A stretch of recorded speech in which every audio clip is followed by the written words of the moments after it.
नमस्कार। हमने टेंसर्स के अंतर्गत अपने पिछले लेक्चर्स में टेंसर्स की अवधारणा तथा टेंसर के विभिन्न प्रारूप और क्रोनिकल डेल्टा के बारे में अध्ययन किया। आज के इस लेक्चर में हम फंडामेंटल ऑपरेशंस विद टेंसर्स के बारे में समझेंगे, अर्थात प्रदेशों की मूलभूत संक्रियाएं। सर्वप्रथम हम योग संक्रिया अर्थात एडिशन ऑपरेशन के बारे में समझ रहे हैं।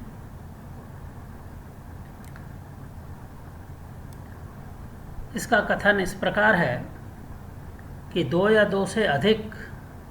टेंसर जिनकी कोटि अर्थात रैंक व प्रारूप अर्थात टेंसर की प्रकृति, सहचर, प्रतिचर या मिश्रित अर्थात कोवेरिएंट, कॉन्ट्रावेरिएंट एंड कोवेरिएंट टेंसर जिनकी इंडिसेस समान हो के योग द्वारा उसी कोटि एवं उसी प्रारूप का प्रदेश या टेंसर प्राप्त होता है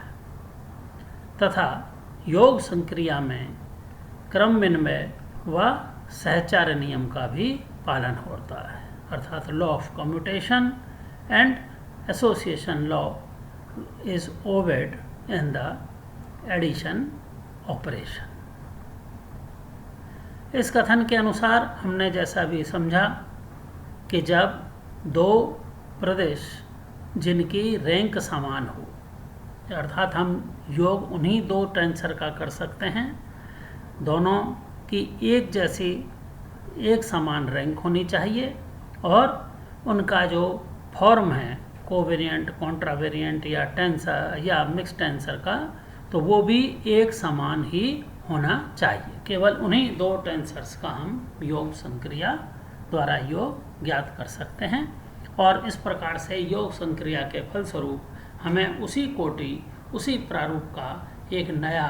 टेंसर प्राप्त होगा। अर्थात जैसे यदि हमने यहाँ पर दो टेंसर ए व बी ले रखे हैं, टेंसर ए जिसकी रैंक 3 है, जिसमें एक आई यहाँ पर कॉन्ट्रावेरिएंट टाइप का इंडेक्स है और जे एंड के यहाँ पर कोवेरिएंट टाइप का इंडेक्स है, वही बात दूसरे टेंसर बी पर लागू होती है। दोनों की कोटि 3 समान है। जब हम इनका योग करेंगे तो हमें उसी 3 कोटि का और उसी प्रारूप का एक नया टेंसर प्राप्त होगा, जैसे कि ये हमें टेंसर सी प्राप्त हो रहा है जिसमें भी वही इंडेक्स आई कॉन्ट्रावेरिएंट टाइप की होगी और जे और के वाली दो इंडिसेस कोवेरिएंट टाइप की होंगी। इस प्रकार इस कथन को हम यहाँ पर प्रूव भी कर सकते हैं। तो उसके लिए चूंकि हमने ए और बी को एक टेंसर माना है और जब हम किसी राशि को टेंसर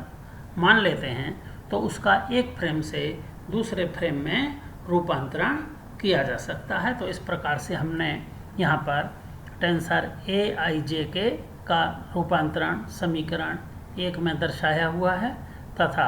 दूसरे टेंसर बी आई जे के का रूपांतरण समीकरण 2 द्वारा दर्शाया हुआ है। जब हम समीकरण 1 व 2 का योग करते हैं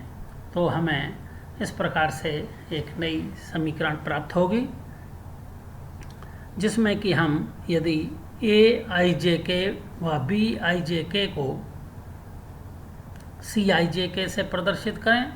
और A prime M N P plus B prime M N P दो टेंसर्स के योग को नए tensor C prime M N P से यदि व्यक्त करें तो हमें जो समीकरण 3 प्राप्त होता है वह भी एक मिक्सर टेंसर के ही रूपांतरण का समीकरण है, जिससे हमें यह सिद्ध होगा कि दो समान कोटि व समान प्रारूप के टेंसर के योग द्वारा हमें एक नया टेंसर प्राप्त होता है। ये जो है योग संक्रिया थी। इसी प्रकार से जो सब्ट्रैक्शन ऑपरेशन है, व्यवकलन संक्रिया, वह भी योग संक्रिया के ही लगभग समान है, जिसमें कि यदि हम दो समान कोटि व समान प्रारूप के प्रदेशों का यदि व्यवकलन करें तो हमें उसी कोटि व उसी प्रारूप का नया टेंसर प्राप्त होगा। इसे सिद्ध करने के लिए अभी जैसे कि हमने योग संक्रिया के अंतर्गत समीकरण 1 व 2 में दो टेंसर्स के रूपांतरण समीकरण व्यक्त किए हैं। पहले हमने इनका योग किया था योग संक्रिया के लिए। अब यदि हम समीकरण 1 में से समीकरण 2 को घटाएं तो हमें एक नया टेंसर इसी प्रकार से dij के प्राप्त होगा। उसको इसी प्रकार से सिद्ध किया जा सकता है जैसा कि हमने समीकरण पूर्व में 3 में 1 व 2 का योग किया था। इसी प्रकार यदि हम यहाँ पर समीकरण 1 में से 2 को घटाएं या सब्ट्रैक्ट करें तो हमें इसी प्रकार से c के स्थान पर यहाँ d के रूप में एक टेंसर का रूपांतरण प्राप्त होगा। तो इस प्रकार से यह सब्ट्रैक्शन का ऑपरेशन था। तीसरी संक्रिया के रूप में अब हम दो टेंसर्स के बाह्य गुणनफल या आउटर मल्टीप्लिकेशन के बारे में जानेंगे। दो टेंसर्स के बाह्य गुणनफल द्वारा भी हमें एक नया टेंसर प्राप्त होता है जिसकी रैंक अर्थात कोटि उन दोनों प्रदेशों की कोटि के योग के बराबर होती है और यह एक सिंपल मल्टीप्लिकेशन के ही समान है। इसके लिए यदि हम a व b दो टेंसर्स पर विचार करें जो कि मिक्स टेंसर्स हैं, किसी भी प्रकार के दो टेंसर्स का हम बाह्य गुणनफल कर सकते हैं। यहाँ पर हमने a p q एक दो रैंक वाला टेंसर मिक्स टेंसर लिया है। इसी प्रकार से b r s t एक तृतीय कोटि का एक हमने मिक्स टेंसर लिया है। इनके रूपांतरण समीकरण 4 व 5 में हमने व्यक्त करे हुए हैं। इनके चूँकि जैसे कि हम अपने पिछले लेक्चर्स में ही मिक्स टेंसर्स को किस प्रकार से ट्रांसफॉर्म करते हैं एक फ्रेम से दूसरे फ्रेम में, वो हम पहले ही जान चुके हैं। यहाँ पर उसी तरीके से हमने यहाँ पर टेंसर ए पी क्यू का और tensor B R S T का रूपांतरण समीकरण लिखा है, जिसमें कि हमें इस बात का ध्यान रखना है कि प्राइम वाले फ्रेम में या एस डैश फ्रेम में जो कोऑर्डिनेट एक्स प्राइम आई होता है उसके लिए हमने यहाँ पर जो कॉन्ट्रावेरिएंट वाले इंडेक्स है आई जो ऊपर होती है उसको हम यहाँ पर ट्रांसफॉर्मेशन में न्यूमरेटर में दिखाएंगे और जो कोवेरिएंट का रैंक है जैसे जे यहाँ पर उसको हमने यहाँ पर जो नीचे व्यक्त किया जाता है उसको प्राइम वाले फ्रेम में यहाँ पर नीचे दिखाना है। इसी तरीके से जो दूसरे इंडिसेस हैं ये पी और क्यू इस साइड के, उनको हम यहाँ पर ये हमने ट्रांसफॉर्मेशन इक्वेशन में दर्शाया हुआ है। तो ये इस प्रकार से जो जे है वो कोवेरिएंट टेंसर की रैंक है, तो जो उसके कोरस्पॉन्डिंग यहाँ पर जैसे कि ये क्यू वाली जो इंडिसेस है ये यहाँ पर हमने व्यक्त की है। इसी प्रकार से यहाँ पर कोवेरिएंट की जो इंडिसेस हैं जैसे ये क्यू है तो इसको हमने यहाँ पर ये एरो की तरह इस प्रकार की एरो से दिखाएंगे, जबकि यहाँ पर कॉन्ट्रावेरिएंट वाली जो इंडेक्स थी आई उसको हम इस प्रकार के स्लोप लाइन से दिखाते हैं जैसा कि हम पहले ही समझ चुके हैं। इसी प्रकार से दूसरे टेंसर का भी हमने ये ट्रांसफॉर्मेशन इक्वेशन दिखा रखा है। अब यदि हम समीकरण 4 व समीकरण 5 का सिंपल प्रोडक्ट करते हैं अर्थात बाह्य गुणनफल लिखेंगे तो ये हमने समीकरण 4 और 5 की LHS का सिंपल प्रोडक्ट किया है और राइट हैंड साइड में समीकरण 4 और 5 में ये जितने भी डेरिवेटिव्स हैं उन सब का प्रोडक्ट किया है। साथ में ए पी क्यू और बी आर एस टी इन टेंसर्स का हमने जब गुणनफल किया तो यहाँ पर हमें लेफ्ट हैंड साइड में ये 5 इंडेक्स का एक नया टेंसर C प्राइम हमने व्यक्त किया। इसी तरीके से राइट हैंड साइड में A और B के प्रोडक्ट करने पर हमने S फ्रेम में ये टेंसर C लिया है। तो चूँकि ये जो समीकरण है जो कि C टेंसर की लिए जो एक मिक्स टेंसर है 5th रैंक का, उसका रूपांतरण समीकरण को व्यक्त करता है, जिससे ये सिद्ध होता है कि A व B जो समीकरण 4 और 5 में हमने दो मिक्स टेंसर लिए हैं जिनकी कोटियाँ क्रमशः 2 और 3 थीं, उनके प्रोडक्ट करने पर हमें यहाँ पर एक नया टेंसर C प्राप्त हुआ है जिसकी की रैंक 5 है। ये जो है सिंपल प्रोडक्ट था। अब हम एक और नई संक्रिया जिसे कि प्रदेश का संकुचन या कॉन्ट्रैक्शन ऑफ ए टेंसर कहते हैं उसके बारे में हम कथन दे रहे हैं। इस संक्रिया के अनुसार जब किसी प्रदेश की एक सहचर प्रकार की तथा एक प्रतिचर प्रकार की सूचकांक को समान किया जाता है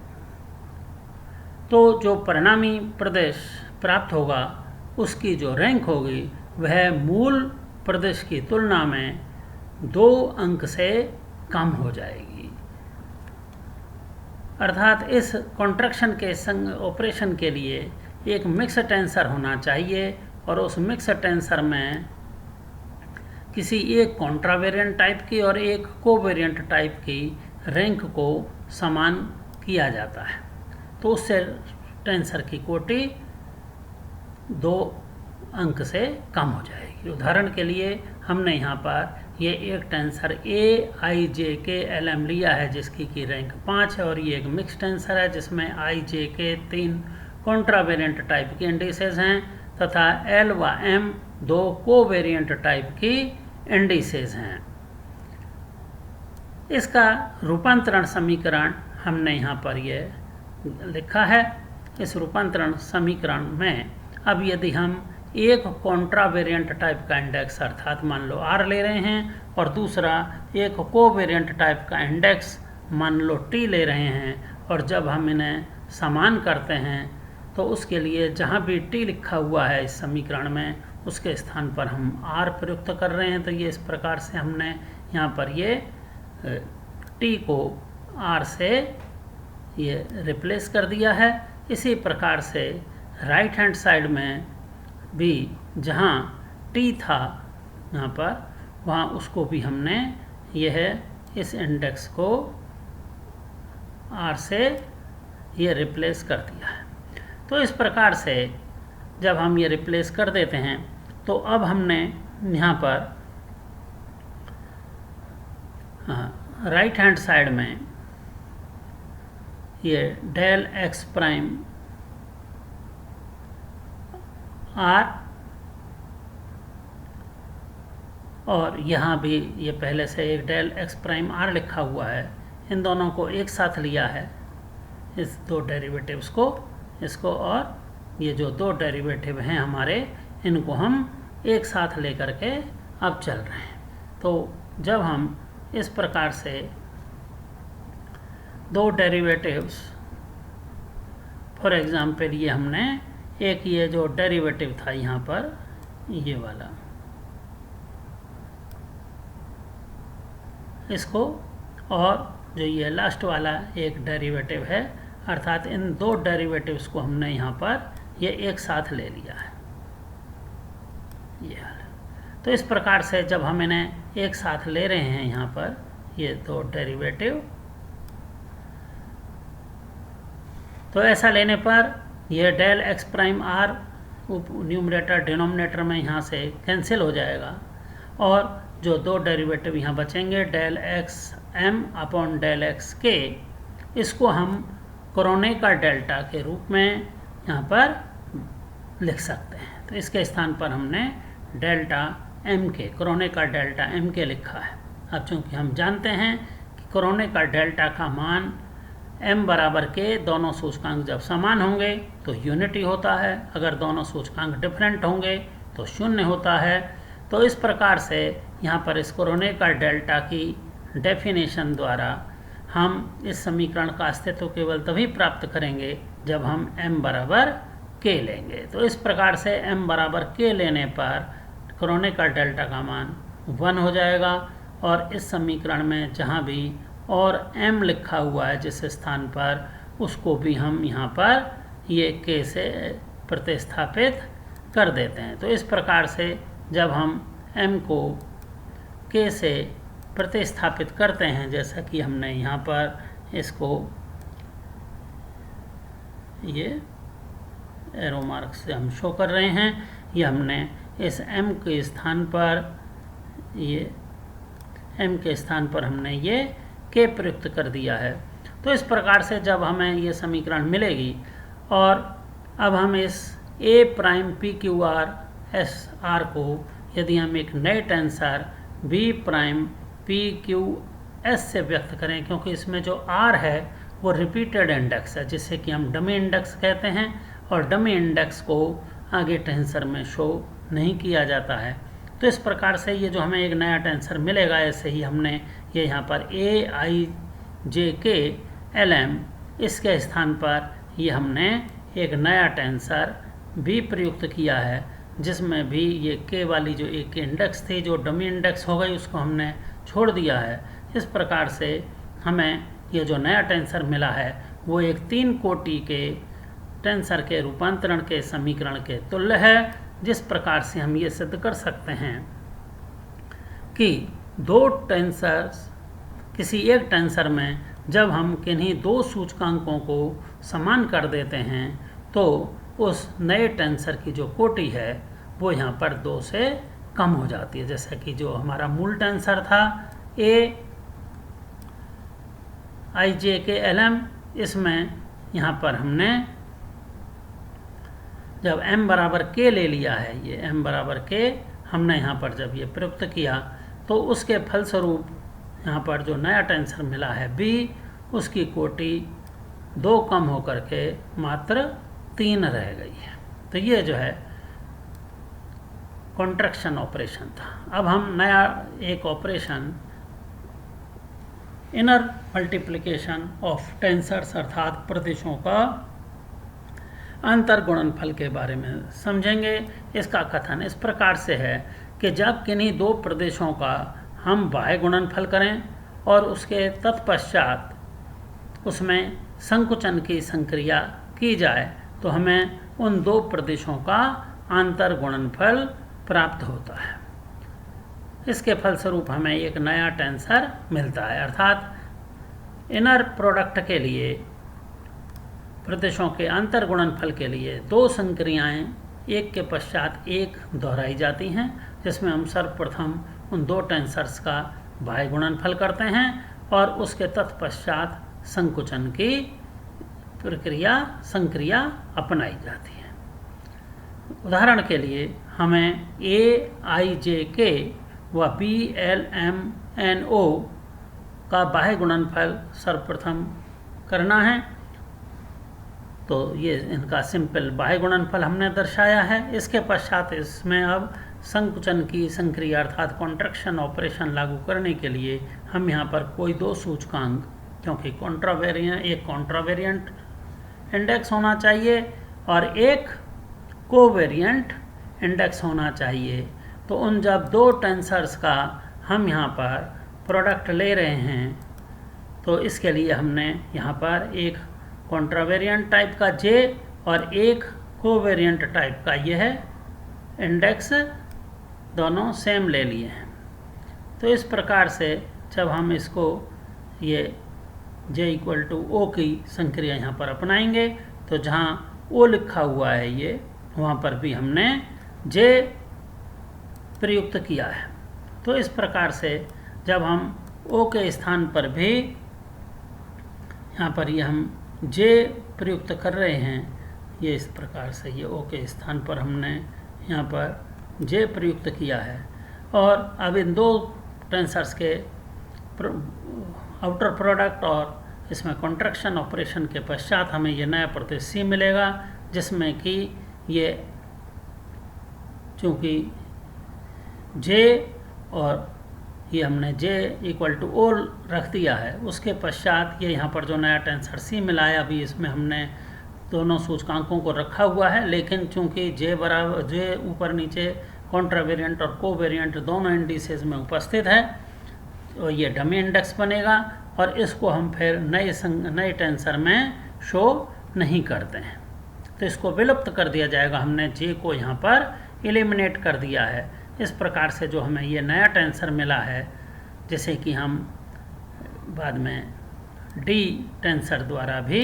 शो कर सकते हैं, जिसमें कि 3 और 2 5 इंडेक्स हमें मिली हैं। तो ये डी को हम दो टेंसर्स का ए और बी का अंतर गुणनफल कहेंगे, अंतर गुणनफल का रिजल्ट कहेंगे। अब हम इस सबसे एक महत्वपूर्ण संक्रिया, जिसे कि हम भागफल नियम या कोशेंट लॉ कहते हैं, उसके बारे में अब हम समझने जा रहे हैं। तो इसका कथन इस प्रकार से है कि जब किसी अज्ञात राशि का किसी एक आर्बिट्ररी टेंसर स्वैच्छिक प्रदेश के साथ में अंतर गुणनफल किया जाता है, तो हमें यदि जो रिजल्ट मिलता है अंतर गुणनफल के फलस्वरूप, यदि वह एक टेंसर प्राप्त होता है, तो हम ये कहेंगे कि जो हमारा अननोन क्वांटिटी थी वह भी एक टेंसर होगी। तो इस प्रकार से इस कथन को हम या इस संक्रिया को हम किसी राशि के टेंसर होने या ना होने उसके टेस्ट के रूप में, परीक्षण के तौर पर हम इसको प्रयुक्त कर सकते हैं। अब हम इसका प्रूफ जानने के लिए भागफल संक्रिया का यहाँ पर प्रूफ समझने के लिए हमने यहाँ पर ये x कोई अननोन क्वांटिटी मानी है और ARS हमने XI फ्रेम के अंतर्गत XI फ्रेम के कोऑर्डिनेट्स का एक आर्बिट्ररी टेंसर एज्यूम किया है ARS। तो जैसा इसका कथन है प्रमेय का, इसके लिए हम पहले इन दोनों का बाह्य गुणनफल करेंगे और बाह्य गुणनफल करने के पश्चात हम उसमें अंतर गुणनफल प्राप्त करने के लिए फिर संकुचन की संक्रिया अपनाते हैं। उसके लिए हम यहाँ पर S = Q ले रहे हैं। तो इस प्रकार से एक या नॉन क्वांटिटी है x PQ, दूसरा टेंसर था ARS, जिसमें अंतर गुणनफल प्राप्त करने के लिए हमने फिर ये बाह्य गुणनफल करने के पश्चात कॉन्ट्रैक्शन ऑपरेशन के रूप में S के स्थान पर ये हमने Q को प्रयुक्त किया है। तो ये हमने S को Q से चेंज कर दिया है। तो इस प्रकार से हमें एक ये नया टेंसर, चूँकि अब इसमें Q डमी इंडेक्स बन जाएगा, तो हमें नया टेंसर मान लो BRP प्राप्त होता है, जिसको कि हमने ये समीकरण 6 से दर्शाया है। अगर हम अब इस समीकरण 6 का रूपांतरण समीकरण प्राप्त करें दूसरे फ्रेम में, तो उसको हमने समीकरण 7 में दर्शाया हुआ है। चूँकि अब हमने A को टेंसर माना हुआ है, यदि हम B को भी एक टेंसर क्वांटिटी मान लेते हैं, तो A और B चूँकि दो हमने टेंसर एज्यूम कर लिए हैं, तो इनका रूपांतरण समीकरण भी व्यक्त किया जा सकता है, जो समीकरण 8 और 9 में लिखा गया, जो कि मिक्स टेंसर के रूपांतरण के नियमों का पालन करते हुए हमने लिखा है, जिसमें कि हम देख सकते हैं कि कॉन्ट्रावेरिएंट रैंक के जो S' फ्रेम में है उसको हम इस प्रकार से दर्शा रहे हैं, इस तरह की लाइनों से, और जो कोवेरिएंट टाइप की रैंक हैं जैसे Q है, उसको हम इस प्रकार की लाइन के स्लोप के रूप में दर्शाते हैं। तो इस प्रकार से ये हमने 8 और 9 को रूपांतरण समीकरण के रूप में व्यक्त किया है। अब यदि हम इक्वेशन नंबर 6 से, ये इक्वेशन नंबर 6 से, उससे हम BRP का मान यहाँ पर समीकरण 9 में रखें, साथ के साथ में समीकरण 7 से B'Ki का मान भी समीकरण 9 में रखें, तो हमें इस प्रकार से ये समीकरण प्राप्त होती है। समीकरण 9 में हमने ये मान रख दिए हैं, समीकरण 6 से और समीकरण 7 से दोनों तरफ। अब उसके पश्चात A'Kj का मान हम समीकरण 8 से रखते हैं। ये समीकरण 8 में हमारे पास K'Kj का मान है, तो इन्हें रखने के पश्चात जो हमें ये समीकरण अब प्राप्त हुई है, ये नई समीकरण हमें इस प्रकार से प्राप्त हुई। इसमें हमने ये समीकरण 8 से ए प्राइम के जे का मान रख दिया है। अब यदि हम दोनों समीकरणों को एक साइड में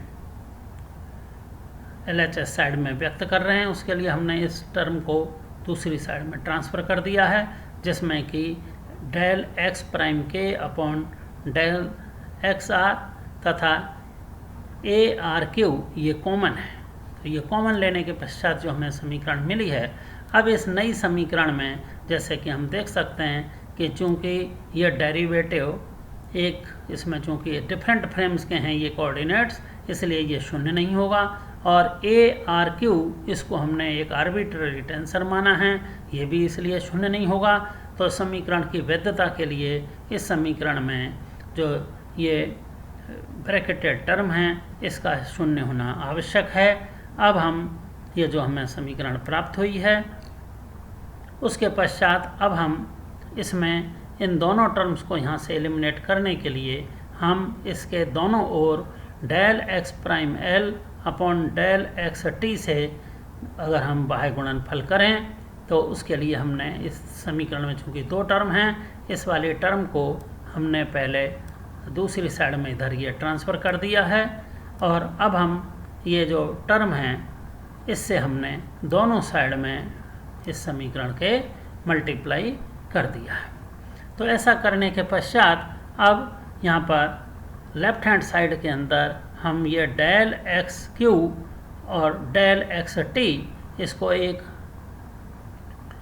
क्रोनिकल डेल्टा टर्म के रूप में व्यक्त कर सकते हैं। इसी प्रकार से del x prime L upon del x J इसको भी हमने एक ये नए क्रोनिकल डेल्टा से व्यक्त किया है प्राइम वाले फ्रेम में। जैसा कि हम जानते हैं कि इस समीकरण का अस्तित्व तब होगा जब दोनों क्रोनिकल डेल्टा की वैल्यू हम यूनिटी लेंगे। उसके लिए यदि हम Q बराबर T ले लें और इसी तरीके से यदि हम L बराबर J रखते हैं तो दोनों क्रोनिकल डेल्टा का मान यूनिटी हो जाएगा। तो इस समीकरण के लेफ्ट हैंड साइड में हमें डेल एक्स प्राइम आई जे मिलेगा और राइट हैंड साइड के अंदर हमें ये दो टर्म प्राप्त होती हैं। अब ये जो हमें समीकरण प्राप्त हुई है इसमें हम ये कहें कि यह समीकरण एक टेंसर के रूपांतरण समीकरण के तुल्य है। ये जो ऊपर हमें ये समीकरण मिली है ये इस समीकरण का हम टेंसर रूपांतरण समीकरण व्यक्त कर सकते हैं यदि हम एक्स क्यू पी को एक टेंसर माने और इसका एस डैश फ्रेम में ट्रांसफॉर्मेशन एक्स प्राइम जे आई हो तो ये हम समीकरण लिखेंगे। यदि इन दोनों समीकरणों की हम तुलना करते हैं तो हम इस प्रकार से देख सकते हैं कि ये जो टर्म है डेरिवेटिव्स की ये दोनों इसके अंदर इक्वेशंस के अंदर ये सेम हैं और इस प्रकार से हम ये कह सकते हैं कि ये जो है एक चूँकि टेंसर का समीकरण तो दोनों समीकरण एक समान तुल्य हो गई। तो अर्थात एक्स पी क्यू क्वांटिटी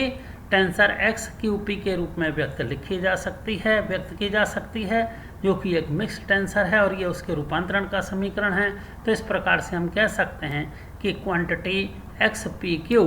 एक टेंसर होगी। अर्थात इस समीकरण का जैसे हमने कथन देखा था कि यदि एक अज्ञात राशि है x उसका किसी दूसरे टेंसर के साथ यदि हम इनर प्रोडक्ट करते हैं और हमें एक नई क्वांटिटी एक टेंसर प्राप्त होती है तो अननोन क्वांटिटी भी एक टेंसर होगी। इस प्रकार से इसे हम टेंसर के